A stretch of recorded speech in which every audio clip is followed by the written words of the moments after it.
Narmada యశాల audio సిరీస్కి స్వాగతం. నేను మీ Narmada. Romantic love story నిన్నే పెళ్లాడతా భాగం 22. అమ్మా, నీకో విషయం తెలుసా? రాత్రి వచ్చేటప్పుడు నీ ముద్దుల అల్లడు ఒక అమ్మాయిని తన వెంట తెచ్చుకున్నాడు. మూతి 3 వంకర్లు తిప్పింది సంయు. ఇందాకటి నుండి చూస్తున్నాను. మాటకి ముందు నీ అల్లుడు అంటున్నావు. బావతో గొడవ పడ్డావా? నవ్వుతూ అడిగింది మాధవి. గొడవ పడడానికి నేనెవర్ని? ఆల్రెడీ ఆయన మరో అమ్మాయిని తెచ్చుకున్నాడు అని చెప్తుంటే వినిపించుకోవేంటి? కినుగ్గా అంది సంయుక్త. అమ్మాయా? ఆశ్చర్యపోయిన ఆమె, నువ్వు నిజం చెప్తున్నావా? వాడి మీద కోపంతో ఇలా నింద వేస్తున్నావా అంటూ అప్పుడే అక్కడికి వచ్చింది మృదుల. నాకేం అవసరం అత్త, నీ కొడుకు మీద అబద్ధాలు చెప్పడానికి, అబ్బండాలు వేయడానికి? కావాలంటే చూస్తుండు, కాసేపట్లో నీ కొడుకు దాని వెనకాల తోక ఊపుకుంటూ వస్తాడు వెటకారంగా అంది సంయుక్త. వదినా, అదేదో బాగుతుంది, పట్టించుకోకు. మన షికి ఎలాంటివాడో మనకు తెలియదా అని సంయు మాటల్ని లైట్ తీసుకుంది మాధవి. అత్త, నువ్వు కూడా అమ్మలాగే అనుకుంటున్నావా? నేను చెప్పేది నమ్మడం లేదు కదూ? ఏడుపు ముఖం పెట్టింది సంయు. లేదు లేవే, నువ్వు బాధపడకు. నువ్వు మాత్రం ఇలాంటి అబద్ధం ఎందుకు చెప్తావు? వాడిప్పుడు వస్తాడని అన్నావు కదా, రాని వాడిని నిల్చోబెట్టి నిలదీస్తాను అన్న మృదుల లాన్కి వెళ్ళింది. కాసేపటికి సంయుక్త చెప్పినట్టుగానే శిఖర్ రియాతో కలిసి వచ్చాడు. వాళ్ళిద్దరూ అలా రావడం చూసి మాధవి నోరెళ్ళబెట్టింది. అత్త, ఈ పూట టిఫిన్ ఏం చేశావు? డైనింగ్ టేబుల్ మీద కూర్చుంటూ చనువుగా అడిగాడు మాధవిని. ఉప్మా పెసరట్టు చేశాను. ఒక్క 5 నిమిషాలు కూర్చోండి, ఈలోపు అయిపోతుంది అంది మాధవి. నేను బయట నుండి గడియ వేశాను కదా. ఇది ఎలా వచ్చింది? ఆలోచనలో పడింది సంయు. పని మనిషి గదిని శుభ్రం చేయడానికి వెళ్ళి తలుపు తీసిందని తనకు తెలియదు కదా. ఒసే సంయు, అటు చూస్తావేంటి? ఇటు చూడు, పెనం మీద పెసరట్టు మాడుతోంది, దాన్ని తిరగై ఆమెను కసిరింది మాధవి. దీని ముఖానికి మాడిపోయిన పెసరట్టు కాకుంటే మంచిది పెట్టాలా? పళ్ళు నూరి మాడిన ఆ పెసరట్టుపై ఉప్మా పెట్టి దాన్ని తీసుకొచ్చి రియా ముందు తినమని పెట్టింది సంయు. ముందు మీరు తినండి అని ఆ ప్లేట్ని శిఖర్ ముందు పెట్టింది రియా.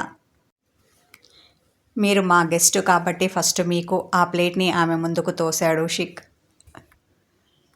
శిఖర్. అబ్బబ్బా, ఏం అభిమానం కారిపోతోంది వీళ్ళిద్దరి మధ్య. కడుపు మండిపోతుంటే వ్యంగ్యంగా అనుకుంది సంయు.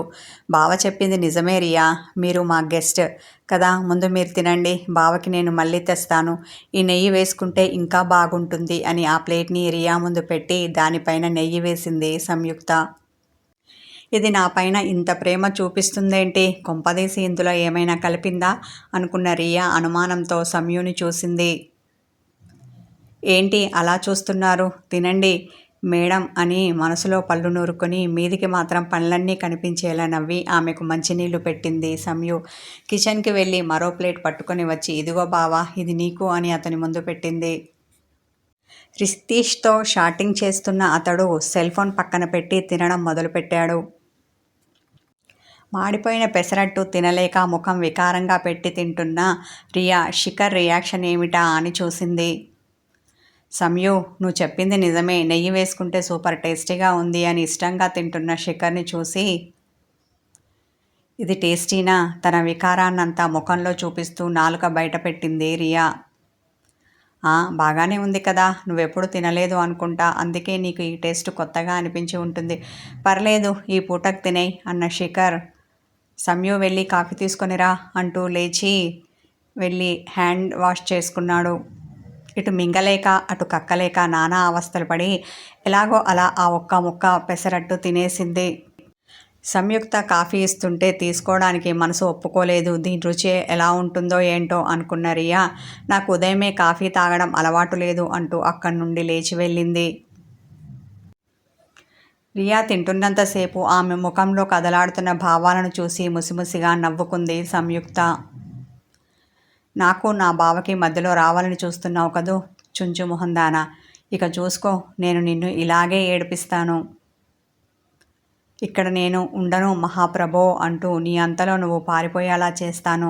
ఏ సంయుక్త అంటే ఏంటో చూపిస్తాను కచ్చాగా అనుకుంది. శిఖర్ రియాతో వెళ్తుంటే అతని వెనకాల వచ్చింది. నువ్వెక్కడికి? ముఖం చిట్లించాడు శిఖర్. మరి నువ్వెక్కడికి? కినుగ్గా అడిగింది ఆమె. నేను పని మీద వెళ్తున్నాను అన్న అతడు కారెక్కి డ్రైవింగ్ సీట్లో కూర్చున్నాడు. అయితే నేను సెండాఫ్ చెప్పడానికి వచ్చాను గడుసుగా సమాధానమిచ్చింది సంయుక్త. అతడు కళ్ళు చిన్నవి చేసి ఆమెను చూసి, నీకేమైనా పిచ్చా? తన చూపుడు వేలుని ఆమె కన్నత దగ్గర పెట్టి అటూ ఇటూ తిప్పాడు. ఆమె మూతి తిప్పింది. ఇంతలో రియా అతని పక్క సీట్లో కూర్చొని సీటు బెల్ట్ పెట్టుకోవడం చూసి సంయు మనసు బగబగా మండింది. రియాని ఏమీ అనలేక, బావా అది నా సీటు, ఏడుపు మొహం పెట్టింది అని ఎవరు చెప్పారు? ఆమెను చూసి కళ్ళు ఎగరవేశాడు శిఖర్. నువ్వే, ఇంకెవరు? బుంగమూతి పెట్టింది. ఎప్పుడు? ఆశ్చర్యంతో నోరు తెరిచాడు. ఈ కారు కొన్న కొత్తలో అమాయకంగా అన్నది సంయుక్త. అవునా? నాకు గుర్తులేదు, పెదవి విరిచాడు శిఖర్. అందుకే నేనిప్పుడు గుర్తు చేసింది, సంబరంగా చెప్పింది. అయితే ఇప్పుడు ఏమంటావ్? అతడు విసుక్కున్నాడు. నేను నీతో వస్తాను, ఆమెను వెనక కూర్చోమని చెప్పు అంది. ఏంటి, ఈ అవతారంతోనేనా? సంయుక్తని కింది నుండి మీదికి ఒక చూపు చూసి ఎగతాళి చేశాడు. రియా కిసుక్కున నవ్వింది. సంయుక్తకి కోపం వచ్చింది. దాంతోపాటు రియా ముందు తను అవమానించబడ్డట్టు ఫీల్ అయింది.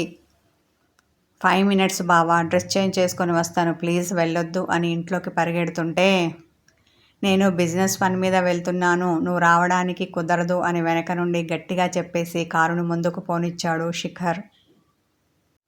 తనని తీసుకెళ్లకుండా రియాని తీసుకెళ్లడం ఆమెకు నచ్చలేదు. దుఃఖం పొంగుకొచ్చింది. ఏడుస్తూ ఇంట్లోకి వచ్చింది. ఇంతసేపు ఇంటి వెనకవైపు ఉన్న గార్డెన్లో వాకింగ్ చేస్తూ తన భర్తతో మాట్లాడిన మృదుల అప్పుడే ఇంట్లోకి వచ్చింది. తన ముందు నుండి ఏడుస్తూ వెళ్తున్న సమ్మిని చూసి, ఏమైందిరా, ఎందుకు ఏడుస్తున్నావు? ఆప్యాయతతో అడిగింది. అత్త, అసలు ఎలాంటి కొడుకుని కన్నావు నువ్వు? కొంచెం కూడా మనసే లేదు తనకి అంటూ వెక్కింది. ఏమైందే, పొద్దున్నే వాడి మీద పడ్డావు? మృదుల అనగానే, మరింకెవరి మీద పడమంటావు? గయ్యుమన్నది సంయుక్త. అవునులే, ఎంతైనా నువ్వు ఆ కొడుకుకి తల్లివే కదా, అలాగే వెనకేసుకొస్తావు. నువ్వు ఇలాగే నీ కొడుకుని వెనకేసుకొనిరా, తొందరలోనే అమ్మా, ఇదిగో నీ కోడలు అంటూ ఆ రియాని తీసుకొచ్చి నీ ముందుంచుతాడు. అప్పుడు నువ్వు హారతి ఇచ్చి ఆశీర్వదించుదువు గాని, కోపంతో అనేసి తన గదికి వెళ్ళింది. దీనికి ఏమైంది, ఇలా పిచ్చి పిచ్చిగా మాట్లాడుతోంది? వెళ్తున్న సమ్మిని చూసి అనుకుంది మృదుల. ఓ 2 గంటల ప్రయాణం తర్వాత ఒక పెద్ద బిల్డింగ్ ముందు కారు ఆగింది. అందులో నుండి శిఖర్ దిగగానే అతని కోసం ఆత్రంగా ఎదురు చూస్తున్న రితీష్ శిఖర్కి ఎదురు వచ్చాడు. ఏంట్రా ఇంత ఆలస్యం అన్నాడు. అతను సమాధానం చెప్పలేదు. కానీ ఆ బిల్డింగ్ లోపలికి ఎంటర్ అయ్యాడు. అతని వెనకే వచ్చిన రియాను చూసి, ఓహో, ఈమె చెప్పినట్టుగానే అప్పుడే జాబ్లో చేరిపోయినట్టుంది అనుకున్న రితీష్, హలో మేడం అన్నాడు. ఫార్మాలిటీ కోసం ఆమెను పలకరించాడు. ఇతన్ని సాధ్యమైనంత వరకు శిఖర్కి దూరంగా పెట్టాలి, అప్పుడే నేను అనుకున్న పని వర్కౌట్ అవుతుంది అనుకున్న రియా అతనిని చూసి చిన్నగా స్మైల్ ఇచ్చింది. ఆ బిల్డింగ్ అంతా తిరిగి చూసి తనకు బాగా నచ్చడంతో అక్కడే ఉన్న ఆ బిల్డింగ్ ఓనర్తో మాట్లాడి దాన్ని అప్పటికప్పుడే కొనేశాడు శిఖర్. ఆ తర్వాత దాన్ని ఆఫీసుగా మార్చుకోవడానికి కావలసిన మార్పులు చేర్పుల గురించి డిస్కస్ చేస్తూ కూర్చున్నాడు. వాళ్ళ డిస్కషన్ ఒక కొలికి వచ్చేసరికి లంచ్ టైం దాటింది. హోటల్కి వెళ్ళి భోంచేశారు. రియా రితీష్తో వెళ్ళి, ఇందాక నేను చెప్పిన పని కంప్లీట్ చేయి, నాకు వేరే పని ఉంది, నేను అది చూసుకుంటాను అన్నాడు. సార్, నేను మీకు పిఏని కాబట్టి నేను అనుక్షణం మీతోనే ఉంటాను, మీరు ఏ పనికి వెళ్తున్నారో చెప్పండి, నేను అటే వస్తాను అంది రియా. అతడు కళ్ళు చిన్నవి చేసి ఆమెను సీరియస్గా చూశాడు. జాయిన్ అయ్యేటప్పుడు ఏ పనైనా చేస్తానన్నావు. నేను నిన్ను జాబ్లోకి తీసుకుంది నన్ను అంటిపెట్టుకొని ఉండడానికి కాదు, నేను చెప్పిన పని నోరు మూసుకొని చేయడానికి. నేనేం చెప్పినా అది చెయ్యాలి కాదు, చెయ్యాలి కాదు కూడదు అంటే నా దగ్గర పని ఉండదు. ఇది మొదటి రోజే కాబట్టి చెయ్యాలా వద్దా అనేది నువ్వే డిసైడ్ అవ్వు. సీరియస్గా వార్నింగ్ ఇచ్చిన అతడు పక్కకు వెళ్ళి ఎవరితోనో మాట్లాడుతూ ఉన్నాడు. అతడు అలా మాట్లాడేసరికి రియకి చాలా కోపం వచ్చింది. కానీ తమాయించుకుంది. అనుకున్నది సాధించాలి అంటే చాలా ఓపికతో ఉండాలి. ఇలాంటి మాటలు పడ్డా లైట్ తీసుకోవాలి. అప్పుడే అనుకున్న పనిని సులభంగా చేయగలుగుతాను అనుకొని తన కోపాన్ని తగ్గించుకుంది. ఆమె ముఖంలో మారుతున్న భావాలను పసికట్టిన రితీష్, మేడం బాగా ఫీల్ అయినట్టున్నారు. ఈ సార్ దగ్గర పనిచేయడం అంత ఈజీ కాదు. మిగతా సమయంలో ఎంత సౌమ్యంగా ఉంటాడో పని విషయంలో అంత కఠినంగా ఉంటాడు అన్నాడు. ఆమెతో పాటు బయటికి నడిచాడు రితీష్. అబ్బే, అలాంటిదేం లేదు సార్. మరి పని అంటే అంతే కదా, మనం బాస్ ఏం చెప్తే అది మనం మూసుకొని చెయ్యాలి, దానికే కదా మనకు జీతం ఇచ్చేది. బలవంతపు నవ్వు ముఖంపై పులుముకుంది రియా. ఆ తర్వాత అతని బైక్ మీద శిఖర్ చెప్పిన పని చేయడానికి వెళ్ళింది రియా. అలా చీకటి పడే వరకు తను అనుకున్న పనులన్నీ పూర్తి చేసుకొని రియాని తీసుకొని ఇంటికి వచ్చాడు శిఖర్. వీళ్ళు వచ్చేసరికి ఇంట్లోని సభ్యులంతా డైనింగ్ టేబుల్ దగ్గర కూర్చొని భోజనం చేస్తున్నారు. రియా ఎవరో మాధవికి, మృదులకి మాత్రమే తెలుసు. అక్కడున్న మిగతా వాళ్ళకి తెలియదు. వాళ్ళు ఆమెను ఎవరా అని ఆలోచనలో పడ్డారు. రూమ్కి వెళ్ళి త్వరగా ఫ్రెష్ అప్ అయి భోంచేయడానికి జంటగా వచ్చారు. అలా కొత్త దంపతుల్లా జంటగా వచ్చిన వారిని చూస్తే రక్తం సలసలా మరిగింది సంయుకి. అక్కడున్న పాయసంలో పాయజన్ కలిపి తినిపించాలి అన్నంత కోపం వచ్చింది. కూతురు ముఖంలో మారుతున్న రంగులను పసిగట్టిన హర్షవర్ధన్, అల్లుడు ఎవరి అమ్మాయి? అనుమానంతో ఆమెను గుచ్చిగుచ్చి చూస్తూ అడిగాడు. మామయ్య, నేను కొత్తగా అపాయింట్ చేసుకున్న నా పిఏ, పేరు రియా అని ఆమెని అక్కడున్న వాళ్ళకి పరిచయం చేశాడు శిఖర్. ఎంప్లాయ్ అయితే మన ఇంట్లో ఎందుకుంది? తనకిక్కడ నా అన్న వాళ్ళు ఎవరూ లేరా? ఒకవేళ లేకపోయినా వర్కింగ్ ఉమెన్స్ హాస్టల్లో ఉండనే ఉన్నాయి కదా? అనుమానంతో ప్రశ్నించింది బామ్మ. వామ్మో, ఈ ముసల్ది నా కొంప ముంచేలా ఉంది అనుకొని ఆమెను గుర్రుగా చూసింది రియా. నాకలా హాస్టల్లో ఉండాలి అంటే భయం బామ్మగారు అన్న రియా ముఖం అమాయకంగా పెట్టింది. భయమా? ఆశ్చర్యంతో నోరు తెరిచింది బామ్మ. అలాంటప్పుడు ఇలా దూర ప్రాంతాల్లో ఉద్యోగాలు చేయడం ఎందుకు? మీ ఊర్లోనే ఉద్యోగం చూసుకోవచ్చు కదా? లేదంటే చక్కగా మీ ఇంట్లో వాళ్ళతో చెప్పి పెళ్లి చేసుకొని అత్తవారింటికి వెళ్ళొచ్చు కదా? తన అనుమానాన్ని బయటపెట్టింది బామ్మ. బామ్మ తనకి హాస్టల్లో ఉండాలి అంటే భయం, కానీ ఇలా పరాయి వాళ్ళ ఇంట్లో ఉండడం ఇష్టమేమో. అంతేకాదు, ఇలా ముక్కు ముఖం తెలియని వాళ్ళతో కలిసి ఉండడం సమంజసం కాదని ఆమెకు తెలియదేమో. వాళ్ళ ఇంట్లో వాళ్ళు చెప్పలేదేమో. సంయు రియాని ఎగతాళి చేసింది. సార్, మీరు నన్ను ఇలా అవమానించడానికే మీ ఇంటికి తీసుకొని వచ్చారా? చిరుకోపంతో అన్న ఆమె ఏడుపు మొహం పెట్టింది. సంయు, నోరు మూస్తావా? కోపంతో ఆమెను కసురుకున్న శిఖర్. బామ్మ, తనిక్కడ 2 రోజులే ఉంటుంది. ఆ తర్వాత ఏదైనా మంచి పీజీ చూసుకొని వెళ్తుంది అన్నాడు. బావా, నువ్వు అప్పుడే మర్చిపోయావా ఏంటి? తనకాలా ఉండడం ఇష్టం లేదని ఇప్పుడే కదా చెప్పింది. మూతి తిప్పింది సంయు. ఆమె చూపులతోనే కొట్టేలా చూశాడు. దాంతో సంయుక్త తల వంచుకొని మౌనంగా తినడం మొదలుపెట్టింది.